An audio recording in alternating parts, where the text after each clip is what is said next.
My name is Saskia Everingham and my work is called Anchor Point.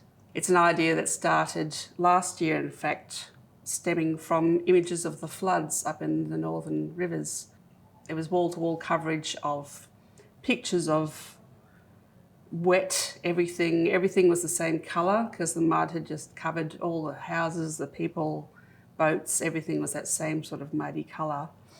And of course, you know, we're all wondering how can this happen and what to do and how do you ameliorate it and how do you deal with it and so on. So I went back and looked at how other countries were dealing with floods. I was looking at how some architects design for flood mitigation.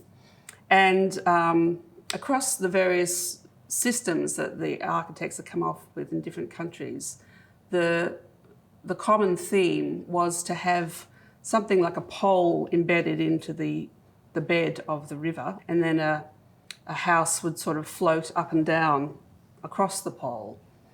And going back to looking at the imagery of all the water and the floods and so on, the only thing that you could see poking up above the water was all the trees, the tops of the trees everywhere.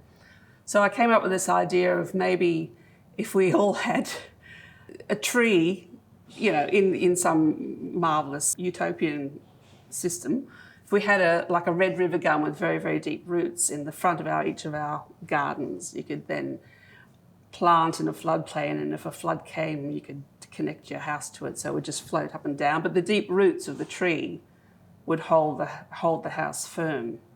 So that got me onto thinking about holding onto something with very deep roots holds you steady in an environment that's very chaotic and changeable, which is kind of like where we are at the moment.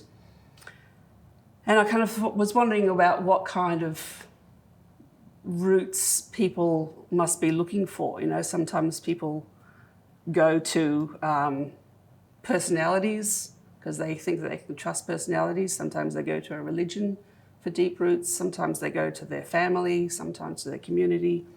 But it seems that we're all kind of trying to look for something that's very anchored, hence the name Anchor Point, so that we can hold on to that amidst all the chaos that is floating around us at the moment. I like to start with material that I think is suited for the idea. And I thought in the terms of floods, what initially came to me was sandbags. So I got a whole lot of sandbags and cut them up. And it's all made out of hessian. To make it watertight, because my work is embedded in the stream here, because I noticed the stream here last time I was here and sort of pictured a kind of like a mini river that looks like it was in flood, but on miniature. So I've made sort of a miniature, like a diorama almost of people and things in the flood.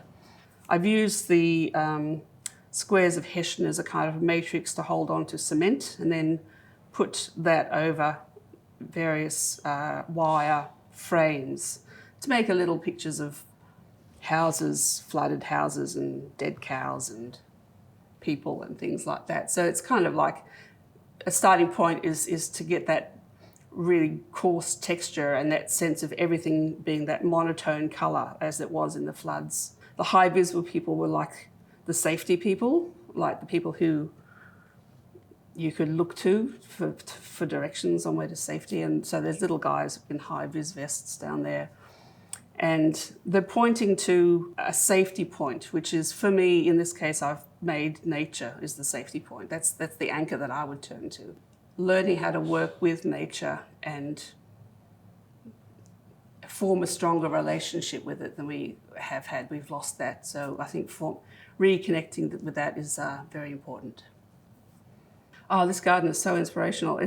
There's so many different microenvironments that suggest different worlds. It's got such diversity, which can allow a diverse range of ideas. Challenges with this work, there have been some. I was originally a felter, so I normally work with wool, and I'm beginning to branch out.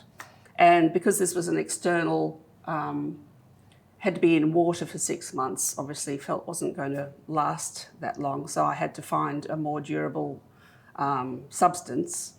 And working with sandbags, because I'm familiar with textiles, that's why I naturally gravitated to the sandbags, to the hessian, because I sort of understood how that works.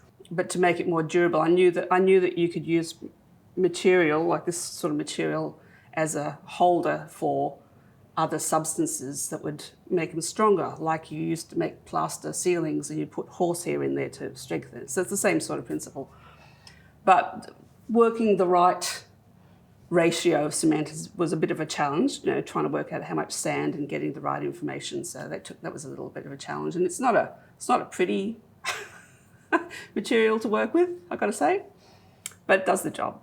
Yeah, that was the main challenge. I just love working in this particular environment. I think it's a great competition. It really supports the artists, and I thank you for it.